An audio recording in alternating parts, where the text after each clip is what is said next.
Bon alors aujourd'hui, la W16 a officiellement été dévoilée. Bon, c'est vrai qu'à Londres on avait vu la livrée mais on n'avait pas vu la vraie voiture. Donc la voici, cette Formule 1. Introducing the Mercedes AMG F1 W16. Ça fait un espèce de truc bizarre à l'avant là. Le nez il prolonge, on dirait que ça fait comme les F1 de 2014 si vous voyez ce que je veux dire avec les espèces de griffes à l'avant là. Je sais pas si on la voit mieux sur l'autre photo mais sur celle-là peut-être. Ou alors c'est un effet d'optique, j'en sais rien. Peut-être avec le noir. Attends, par contre, leurs photos GPblog, elles sont pixelisées de fou, quoi. Ça serait intéressant de savoir prendre des photos ou les mettre sur le site de façon bonne. Alors, James Allison, interview. Il s'agit de la 4e année d'application de sa réglementation au niveau du châssis. Les voitures sont dans une phase plus mature. Il est difficile d'obtenir des gains importants en termes de temps autour, mais nous nous sommes concentrés sur les améliorations à apporter dans les domaines qui nous ont freinés l'année dernière. En 2024, les hauts de Mercedes ont été aussi vifs que choquants. L'inconstance de l'équipe allemande étant le seul trait de constant de cette saison. Allison explique ce sur quoi l'équipe s'est précisément penchée pour créer la W16. Nous nous sommes principalement attachés à corriger la légère réticence de la W15 à tourner dans les virages lents, ainsi que le déséquilibre des températures de pneus qui rendaient la voiture irrégulière d'une séance à l'autre.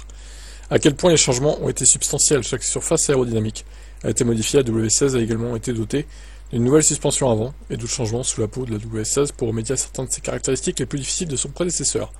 Nous sommes satisfaits de nos progrès au cours de l'hiver. On a hâte de découvrir où nous nous situerons par rapport aux autres. Ok. Alors ensuite, Toto Wolff, tout le monde dans l'équipe travaillait très dur pendant l'hiver. La saison dernière était incroyablement compétitive sur la piste. Et avec nous ayant remporté plusieurs victoires, nous nous sommes tous concentrés sur la recherche de victoires plus régulières. Bien que l'équipe soit confiante d'avoir trouvé des temps autour pendant la pause hivernale, il s'abstient de faire des prédictions. Nous avons fait des progrès pendant l'intersaison. Ouais, alors, mais à chaque année, non mais souvenez-vous, chaque année ils ont dit ça. 2023, nous avons fait des progrès. 2024, nous avons fait des progrès. Pareil, là, on a fait des progrès. Mais les autres aussi, ils ont fait des progrès en fait. Et à mon avis, Mercedes, ça va se battre potentiellement pour des victoires de temps en temps, mais pas beaucoup plus qu'en 2024, je pense. Hein. Je ne vois pas avoir trouvé une solution miracle, moi. Nous disposons d'un line-up passionnant pour nous aider à atteindre nos objectifs. Les deux pilotes ont progressé grâce à notre programme junior, ce qui justifie notre engagement à la fois à soutenir et à développer les talents. Georges a prouvé qu'il était un des tout meilleurs pilotes de la grille, capable de concourir pour le championnat des pilotes, si nous lui donnons une voiture capable de le faire. En tant que senior, il aidera à mener l'équipe vers l'avant et à soutenir Andrea dans son développement. Kimi a le talent nécessaire pour réaliser de grandes choses au sommet du sport, mais c'est une saison de débutant. Il y aura inévitablement des hauts et des bas.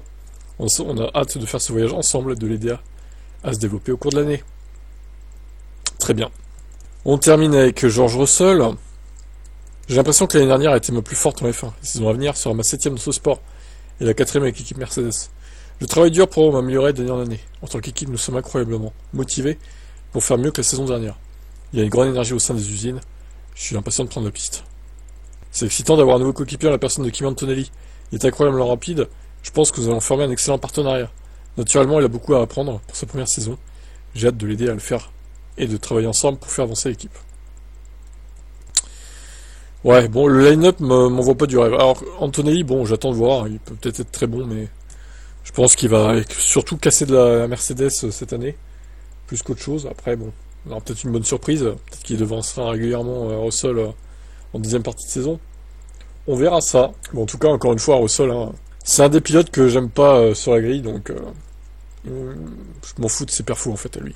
C'est triste, hein, mais bon, chacun ses goûts après, en termes de pilotes favoris, etc. Vous pensez qu'ils vont performer ou pas cette année, Mercedes? Dites-moi en commentaire.